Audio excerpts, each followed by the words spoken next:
Hello and welcome to this Haas Tip of the Day. Today we're going to talk about a great evil, a necessary evil, one that I use every day, but an evil nonetheless. We're talking about peck drilling.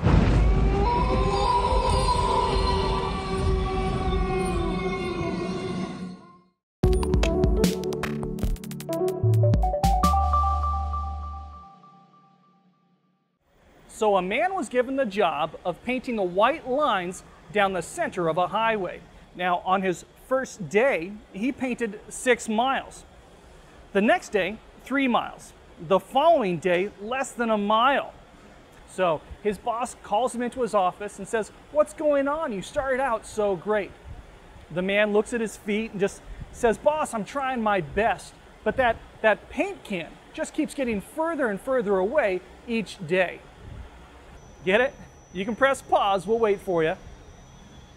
Well, we can explain this joke for you. Although author E.B. White once said that explaining a joke is kind of like dissecting a frog. You understand it better, but the frog dies in the process. Let's go ahead and dissect this frog, or explain this joke. So why did it take the man longer and longer each day to paint the lines on that road?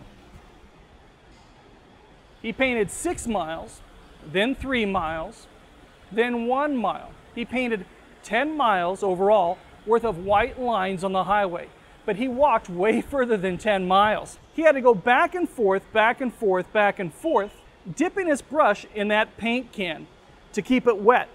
He made a lot of trips. Again, our man did not walk 10 miles. He walked much further. Tyler, let's find out how far. Grab that string and start walking.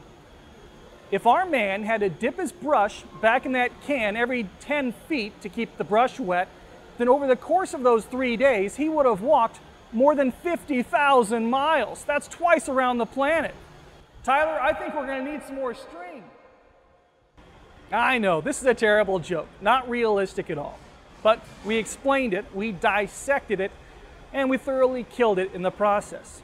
Now we can move on to our real topic, which is peck drilling. We're going to show you how those multiple passes can add up on peck drilling as well. In my machine, I've drilled a hole 2.5 inches deep. I used a G83 peck drilling cycle with a Q value of 1/2 D. That's 1/2 the diameter of the tool. This is a common value that a lot of shops use without thinking about the implications.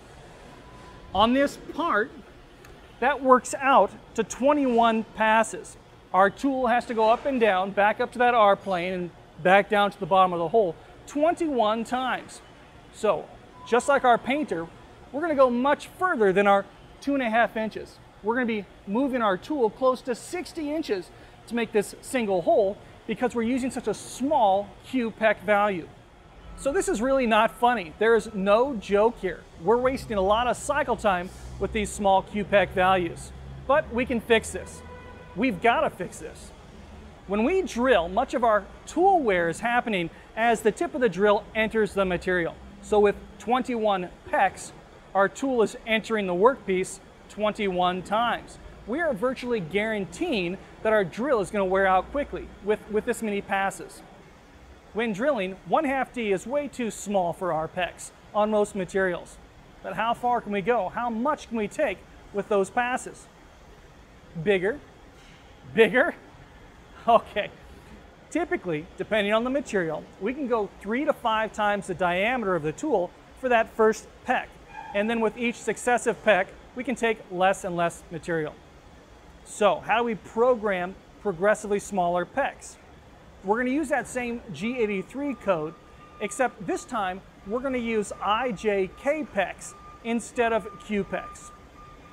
Our I value is that initial peck. How far do I want it to drill in that first pass? Our J value is how much I want to reduce that peck by each and every time. And our K value is my minimum peck amount. What's the smallest amount I want to drill by? Now, on my part, I'm using a 1/4 inch diameter drill. My D value is 0.25. On my first peck, I'm going to take 4XD. Now, we've got a little bit of rapid plane in there. We've got a drill point And if you don't count that stuff, it's really more like 3XD. But I used an I 1.0. That's 4 times the diameter of my tool. I reduced my pecks by 2XD with each successive pass. So I used a J.5. 2XD in our case, 1/4 inch drill times 2.5. And I want my minimum peck to be 1XD. That's a 1/4 inch drill. That's going to be K.25. Now these are okay starting values for most materials and drilling cycles. Check with your tool supplier for the values that work best for your tools. Now, by making these changes, we reduce the number of pecks we're taking from 21 down to 7. 21 down to 7 passes. This brought our cycle time down from 18 seconds per hole to 9 seconds per hole. I'll say this again. By switching from a G83 Q Peck to a G83 IJ K Peck, we cut our cycle time for all of our drills in half. Now this G83 IJK cycle is also available on your Haas lathe. So if you're a lathe guy, check it out, save some time. We could also have used our G73 high-speed pecking cycle.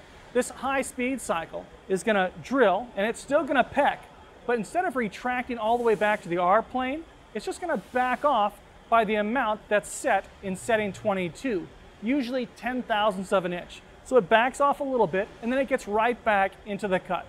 Now you can use an IJK peck with a G73 cycle as well. People will peck drill for all kinds of reasons.